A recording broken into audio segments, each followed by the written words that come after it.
दोस्तों, आज हम लोग बात करने वाले हैं जीवाणु की कोशिका की संरचना के बारे में, मतलब जीवाणु की संरचना के बारे में। सबसे पहले बात करते हैं कि जीवाणु की कोशिका।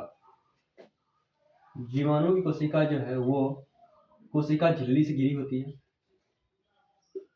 कोशिका झिल्ली से, और कोशिका झिल्ली को ही प्लाज्मा मेम्ब्रेन भी बोलते हैं। इसी का नाम है प्लाज्मा मेम्ब्रेन।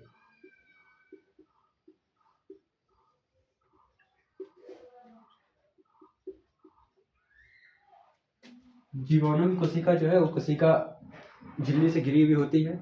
उसके बाद इसके ऊपर एक और दृढ़ आवरण होता है। कोशिका झिल्ली के ऊपर एक और दृढ़ आवरण होता है जिसे हम लोग कहते हैं कोशिका भित्ति। इसका ही नाम है कोशिका भित्ति।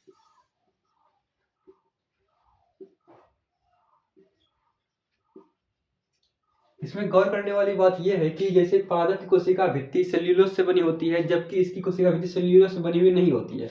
तो आखिर इसकी कोशिका भित्ति बनी हुई किसकी होती है? इसके बारे में बात करते हैं। कोशिका भित्ति जो है पेप्टिडोग्लाइकेन की बनी होती है। जीवाणु की कोशिका भित्ति पेप्टिडोग्लाइकेन की बनती है। पेप्टिडोग्लाइकेन,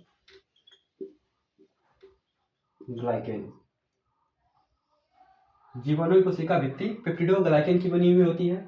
उसके बाद और बात करते हैं कि इसके अंदर जो द्रव्य भरा होता है, इसे हम लोग कोशिका द्रव्य कहते हैं। जैसे सेल वाले चैप्टर में हम लोग पढ़े थे कोशिका द्रव्य के बारे में। कोशिका के अंदर कोशिका द्रव्य पाई जाती है। तो इसका कोशिका द्रव्य में केंद्रक अनुपस्थित होता है। क्या नहीं होता है? तो जीवाणु की कोशिका द्रव्य में केंद्रक अनुपस्थित होती है।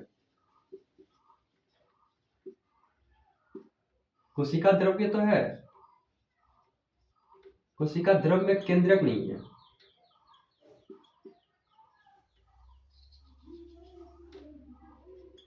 अनुपस्थित। इसके बाद बात करते हैं क्या कि इसमें डीएनए भी पाए जाते हैं। इस जगह में जीवाणु कोशिका में डीएनए पाया जाता है, कहते हैं डीएनए। अब बात आती है क्या कि इसमें कुछ ये बाल की तरह संरचना पाई जाती है। बाल की तरह संरचना पाई जाती है जिसे हम लोग कहते हैं रोम।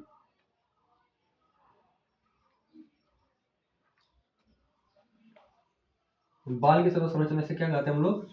रोम कहते हैं। और कुछ बैक्टीरिया से जलीय बैक्टीरिया में रोम नहीं पाई जाती है। रोम के स्थान पर सिलिया या फ्लैजिला पाई जाती है। जैसे रोम के स्थान पर मतलब जलीय जीवाणु में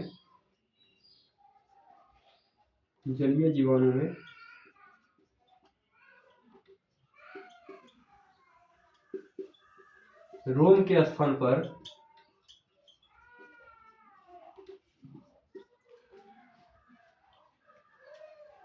सिलिया या फ्लैजिला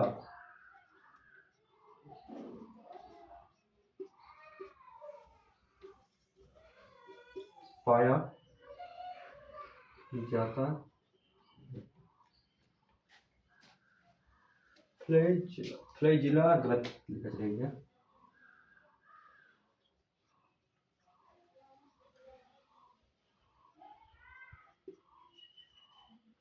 फ्लैजिला।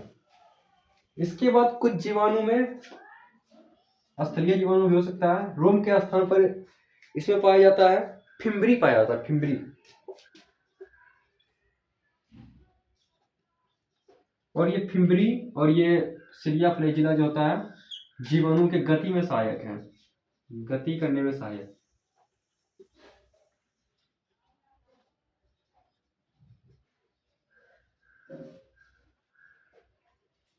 आठ क्लास के एनसीईआरटी में बस इतना ही दिया हुआ है और 8 क्लास के हिसाब से इतना काफी है। Thanks for watching.